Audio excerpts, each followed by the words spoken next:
All right, everybody, welcome back. This is Randy White with the Unwired Appalachia podcast. We've been away for a minute. Basketball season was a crazy ending. Great basketball season.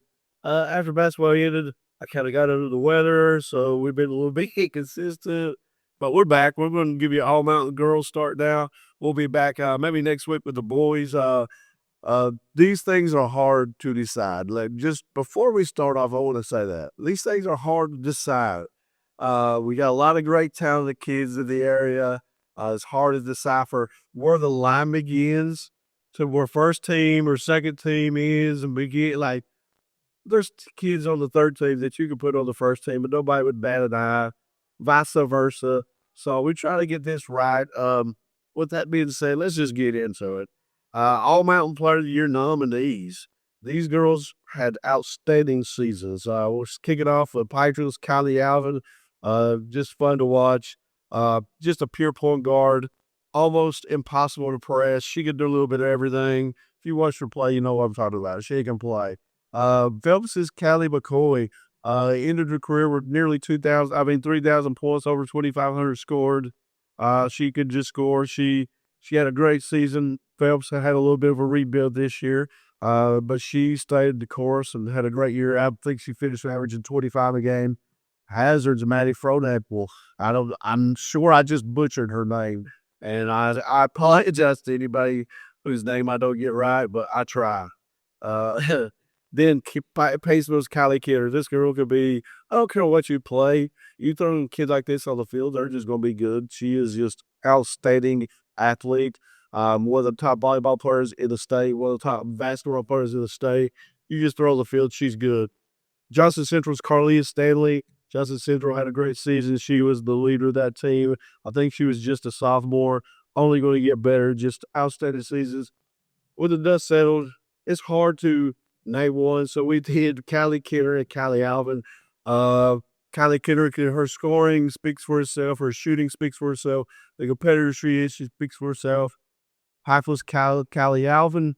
I mean, you just watch her play. She had some games where she had triple doubles. She can, the way she throws out lab passes. I mean, it was hard to decide. So we was like, hey, let's give it to both though. Moving on. Coach of the Year. I mean, we had some outstanding coaches this season. Great jobs. I mean, a lot of good coaches in this area. It's hard to narrow it down. Here's the Coach of the Year nominees. Dawn Kenner at Paceville. Again, she coaches volleyball. She coaches basketball. She's a lot like her daughter Kylie. Whatever they do, they're going to excel at it. They're really good at what they do. Dawn knows how to coach. She knows how to get the best out of her players. So no brainer there for Coach of the Year. Todd Howard at Hazard. What outstanding job they did. Coach of the Year nominee for Coach Howard over there. Jim Hicks at Johnson Central. Johnson Central last 2 seasons has been cooking. Had another awesome season. A lot of that's the way Coach Hicks plays, that style of play. They just get after you. Then we go to Pikeville, Denise Campbell. This is Denise Campbell's first time ever winning a 15th Region Championship, the big one. She led Pikeville to the 15th Region All-A Classic Championship, her second one in her career, and they won the district title. So that's 3 big titles for them. That was an outstanding season for them. Bobby Spears, I know he stepped away at the end of the year, but I thought he did an outstanding job. Corey Thacker, Betsy Lane's our other nominee. There's several others we could have nominated and we talked about, but again, where's the line that you just, anyway. But when all said came down to the end, votes came up for Denise Campbell. Outstanding season. How can you say anything else? Leading Pikeville back to the 15th Region Championship to the Sweet 16. Coach Campbell is just outstanding coach. You won't find any better. I don't think a lot of people will argue with that. Coach of the Year. Now moving on to the first team. If they were a Player of the Year nominee, they automatically go to the first team. And the Player of the Years we do not put on the first team because your Player of the Year, I don't think you need to be first team if you're Player of the Year. That's just our philosophy. Everybody who do these kind of lists do them different. That's how we've always done them. So we'll just keep up with it. So going on to All Mountain first team. Phelps is Kaylee McCoy. Johnson Central's Carlia Stanley. Hazard's Maddie Fronaple. I apologize to Maddie. I cannot say her name correctly to save my life. Johnson Central's Allie Sloan. Floyd Central's Maddie Engel.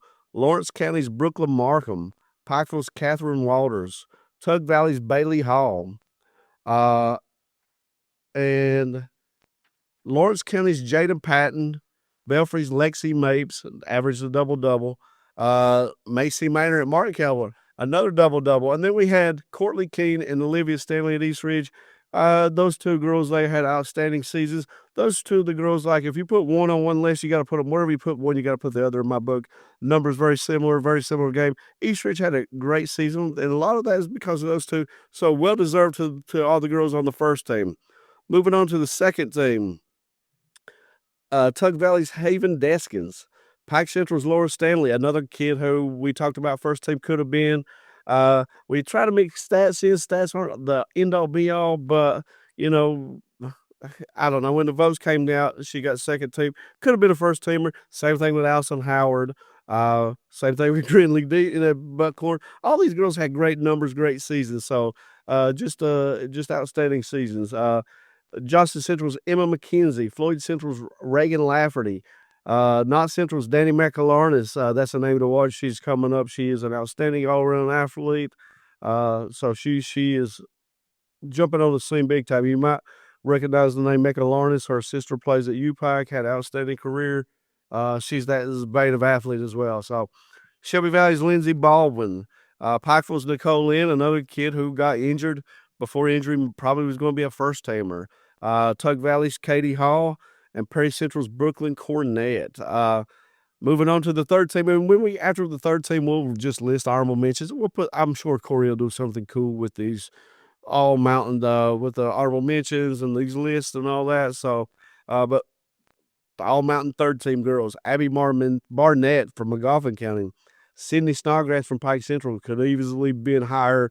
Outstanding season, great postseason by Sydney Snodgrass. Chloe May at Martin County, Kinley Martin at Betsy Lane, again another kid who averaged probably close to a double double, could have been higher.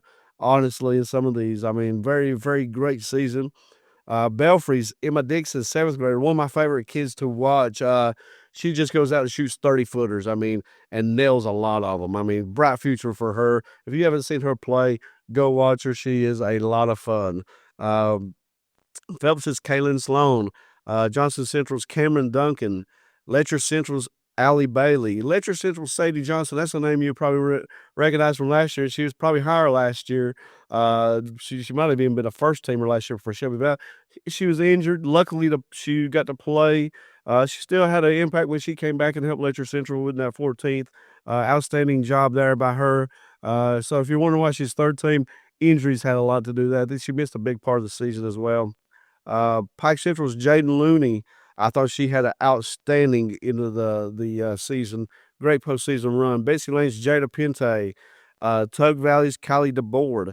Buckhorn's Haley Drew, another kid who had great numbers, probably could have been higher on the list. And then Perry Central's Ava Cornett and Paintsville's McKinley Ramey. So that's our all mountain first, second, and third teams. These, like we said, so much talent on this.